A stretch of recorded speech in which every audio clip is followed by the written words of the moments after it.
and welcome in or welcome back. It's a Monkey Mar. Before we get into today's video, please make sure you click the like, the subscribe, and the bell for notifications. Let's get into part 3, A Little Man Lost, What Happened to DeOrr Kunz Jr. And with that, let's get into it. My 2-year-old son, we can't find him.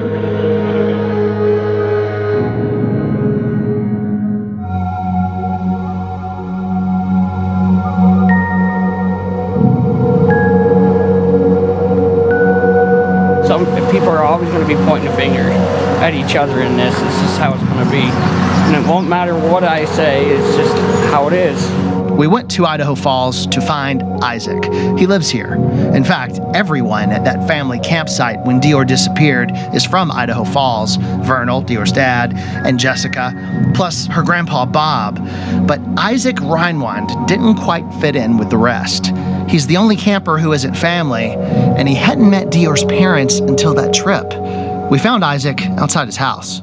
After seeing part 3, this part right here, I think Isaac Reinwand was definitely used as an scapegoat. Some people thought it was strange that it was a family trip and you were there. Right. I know. I don't know. Bob invited me, so I went.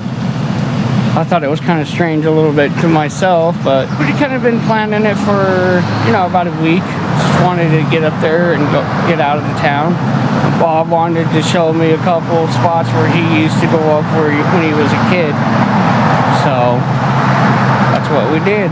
Bob is Jessica's granddad, DeOrr's great-grandfather. Bob used to live in Isaac's neighborhood. Yeah, he'd hired me to weed out his garden and stuff like that. Yeah, became friends. And then we just became friends, and we lived right next to each other for, a little over 5 years. So I've been with Bob Walton, I think his last name is Walton, for a long time. We checked. Walton really is Bob's last name. It was kind of surprising to hear Isaac question that when they've been friends for 5 years. We wondered, how well do they even know one another? Bob says a few months after that camping trip, they stopped being friends. What we really wanted to know is, why did Bob invite Isaac to go with him on the trip in the first place? This was his answer. Yeah, it did work for me. We went fishing, and when you get so old, you run around the hills, you got to have somebody there in case you keel over. A very weird statement from Grandpa. I'm starting to think that maybe Grandpa might think that something's going on, but he doesn't want to say what he thinks happened.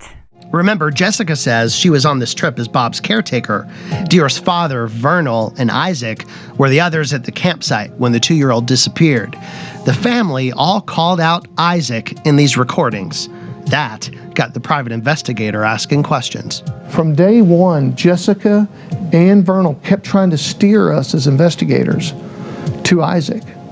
Well, Isaac's a weirdo. Isaac, does this. Isaac does that. I never really got a feel for him, like his personality. He really didn't talk to us. Really kind of was just odd. They keep bringing up Isaac, and he's creepy, and he's weird, and he's odd. I said, when you came walking up to camp, did you see my son? Did you cross paths? The response I got pissed me off. Because he said, and I quote, I don't know. I looked at him, and I said, when is the last time you seen my son? And again, I got, I don't know. And I said, you better start real fast. I just rather put it behind me, but people keep coming to me, bringing it up, and it's just kind of getting annoying. I don't really want to even talk about it anymore. I was just a friend of the family. I was up there, and the next thing you know, he's gone. I'm not supposed to release a whole lot of information, so I just said that all I can basically say that he was up there with us. The more I watch, the more I look into it, I honestly am starting to think that DeOrr was at that campground, but Isaac has no clue what happened. They're with us. That's all I can tell you. Yeah. Why aren't you supposed to release information? Who told you not to talk about it? They said didn't really go into detail. The feds and the Bonneville County Sheriff here. So the feds and the sheriff told him not to talk, but he chose to speak to us on camera about DeOrr. Our investigation took a turn when we found out what the family said about Isaac. Do you trust Isaac?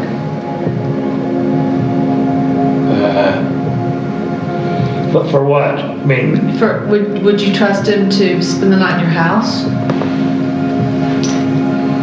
no, Would you trust him to watch your grandson? no, Do you trust him to not steal your money?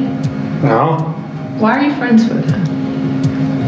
If you don't trust him, why would you? Well, you know what? That's a hell of a question. You're right. I had my eye on what was going on all the time. And that's the way it is. In the middle of Jessica's interview, she starts telling a story about Isaac and a shovel. Listen to this. When they picked the shovel up out of the ground, because it looked like it had been used recently, like it was kind of muddy, and at the very tip of it there was a blonde hair that was like the same color as little man's. When the cops asked Isaac about it, they took him away from the campground, asked him questions, and he came back and he ran his hands up and down the shovel. And I'm like, if somebody asked me about this shovel that might be involved with something, why would you? Well, I wouldn't go rub my hands all over it. Like, I wouldn't even want to be near that.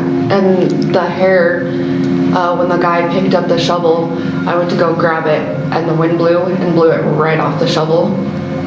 And so we lost that. That right there, in my opinion, was just a completely bizarre.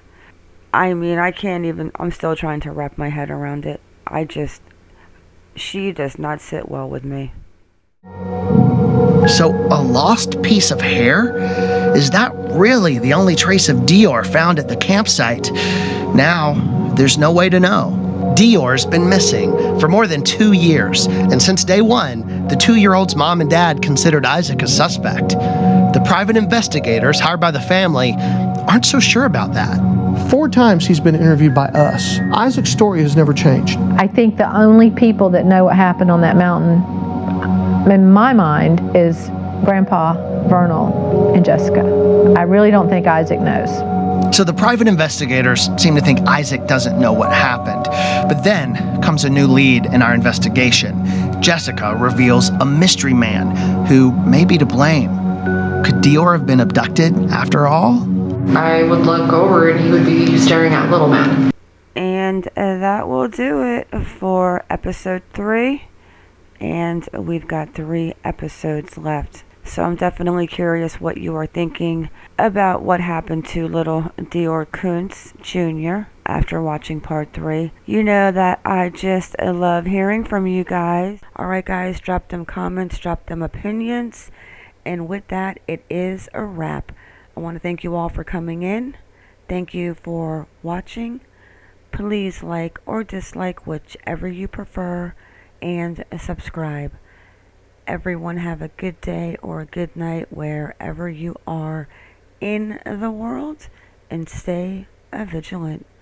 I am out.